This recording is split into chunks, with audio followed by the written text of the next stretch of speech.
The Princess and the Pea.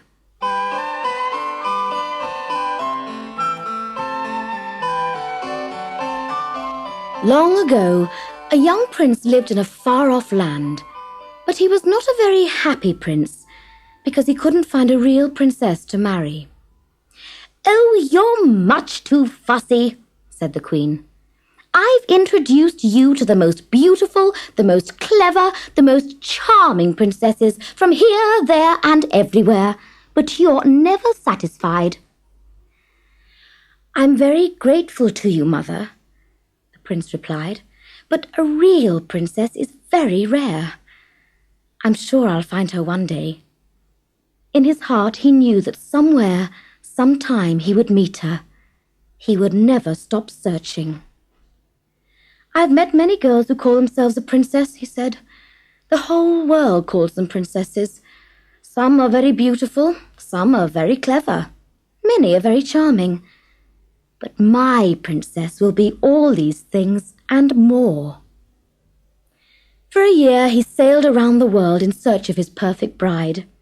He visited palaces in Persia and Peru, castles in China and Spain, but he did not find the face he was looking for. When he returned to his own country, sunny summer was darkening into cold, grey winter. One night, not long after his return, there was a terrible storm. Thunder roared, lightning flashed, and the icy wind crept in through every window and door in the palace. The prince had gone to bed to keep warm, while the king and queen sat downstairs reading. The old king shivered as he pulled his chair closer to the fire. "I'm glad I'm wrapped up here in the warm. I feel very sorry for any of my subjects who are caught in this awful weather." "Nobody with any sense would be out on such a dreadful night," replied the queen. Hardly had she spoken when they both heard a knock on the door, and then again, even louder. The king hurried to the hall. He drew back all the bolts and with a great heave pulled the door open. A gust of wind blew freezing sleet into the hall, and a flash of lightning lit up the porch. "Brrr," shivered the king. And then, peering into the darkness, "Well, bless my soul! Who are you, my poor girl?" There, with the storm raging all around her, stood a pretty young girl. Her dress was soaked through, and her shoes were covered in mud. Her long golden hair hung in damp ringlets round her shoulders. "I'm a princess," the stranger replied, her teeth chattering.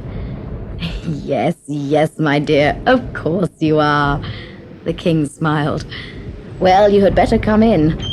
I must say, though, I've never known a princess to arrive in anything but a grand carriage." "No, nor have I," thought the queen. "I'll soon find out if she's a real princess or not."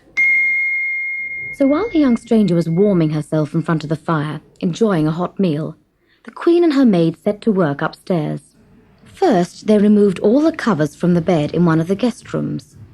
Then the queen placed a dried pea on the mattress. After that, they turned out all the cupboards in the palace until they found 20 more mattresses.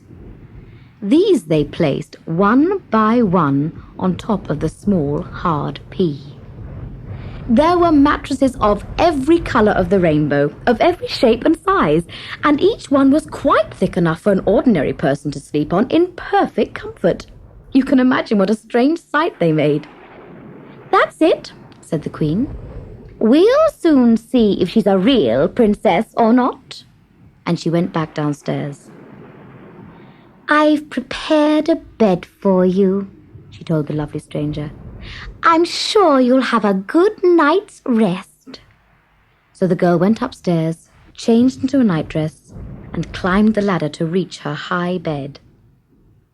The storm died away overnight.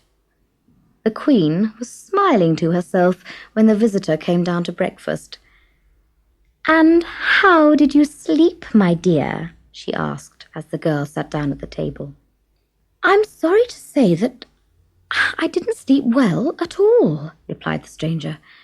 "It sounds very rude, but even with all those mattresses, I was still uncomfortable.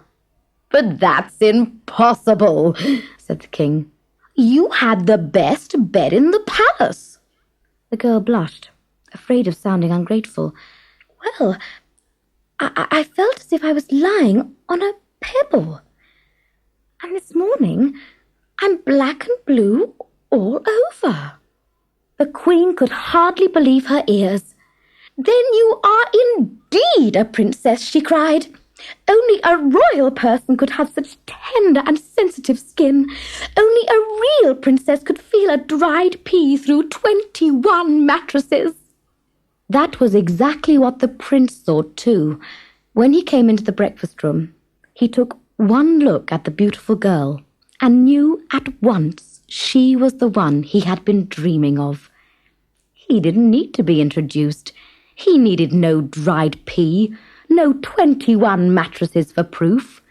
His heart told him at once that he had found his true princess. The king proclaimed a holiday for everyone in the land so that they could all celebrate the wedding of the prince and princess. And the prince made sure the pea was put on display in a glass case in the city square for all to see. And do you know, to this day it is still there, to remind people of his one and only love, the real princess.